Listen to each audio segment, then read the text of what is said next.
Si el presidente Andrés Manuel López Obrador no desiste de su ruta de confrontación con quien no le da su apoyo incondicional, el programa más exitoso que podrá presumir al final de su gobierno no será el de Sembrando Vida, sino el de Sembrando Odios. Algo viene sucediendo en el interior del inquilino de Palacio Nacional, que el choque frontal y el encono están secuestrando el mantra de sus mensajes, sean en la mañanera o en los videos que difunde los fines de semana. Que le negaron el registro a Felipe Calderón.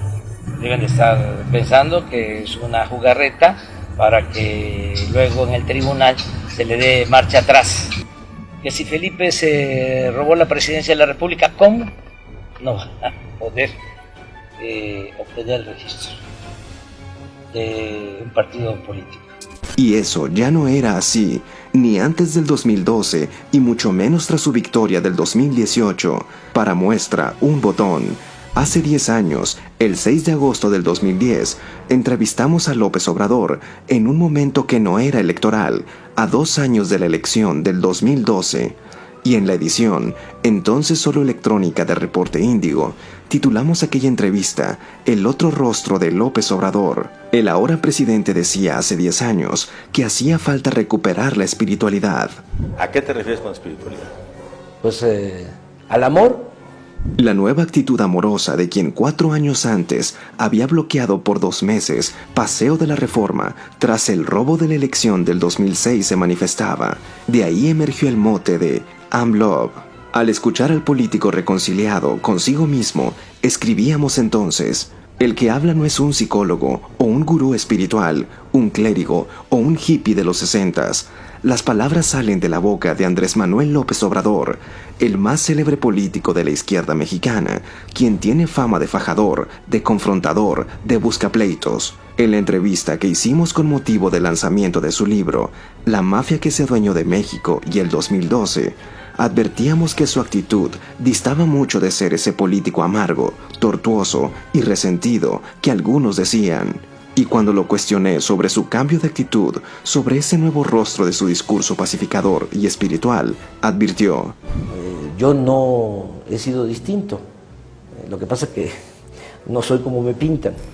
Mira, yo no odio, es justicia, no venganza, lo que se necesita en el país. Y recalcaba que el crecimiento de 1 a 22 mexicanos multimillonarios en las listas de Forbes entre 1988 y 1994 obedecía a un reparto desigual de la riqueza que permeó el control de la política y de los medios de comunicación, sobre todo en el sexenio de Carlos Salinas. Bajo esa bandera de desterrar los odios y los resentimientos, de darle la vuelta a la página, López Obrador fue conquistando, en los 8 años posteriores a aquella entrevista, a millones de mexicanos. Lo vieron más afable, menos duro. Significaba una posibilidad real de concretar un cambio pacífico, desterrando al PRIAN y su herencia de corrupción e impunidad, de crear un nuevo e incluyente modelo de país. Y con ese nuevo rostro y el lema de Juntos haremos historia, convenció a 33 millones de mexicanos de votar por el cambio que prometía. Ese espíritu conciliador se impuso. Han pasado apenas 2 años de aquella victoria, pero tras meses sentado en la silla del águila, el presidente colecciona adversarios, alimenta la confrontación, revive odios, recicla resentimientos y se aleja del discurso espiritual y amoroso con el que vendió su llegada al poder. Descalifica a pecadores, pero también golpea a justos. Lo mismo con expresidentes de gobiernos cuestionados y al borde de la judicialización, como los de Fox, Peña Nieto y Salinas, que con periodistas a los que solo reconoce que existen 5 nombres libres, o con intelectuales a los que califica en su mayoría como orgánicos, es decir, al servicio del poder en turno. Actúa con desdén hacia los gobernadores que le reclaman más cercanía, mejor trato fiscal. Pero lo mismo sucede con los dirigentes de los partidos políticos, todos, a quienes sienta por igual en el banquillo de los corruptos. Su confrontación se extiende también hacia los empresarios, con quienes prometió gobernar de la mano. Descalifica a las cámaras industriales y comerciales, no se diga al Consejo Coordinador Empresarial, lo mismo que las industrias energética, farmacéutica, alimenticia y a las constructoras.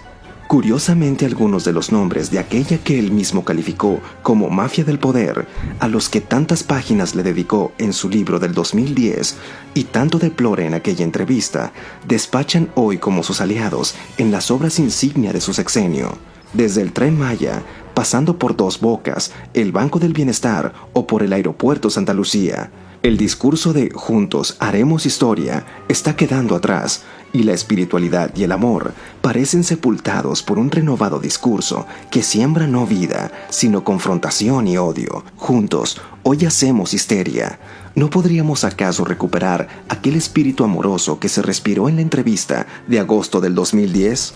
Besos cosechará el que siembra besos, y que la violencia se tiene que enfrentar con el bien, y que la felicidad, como lo acabo de decir,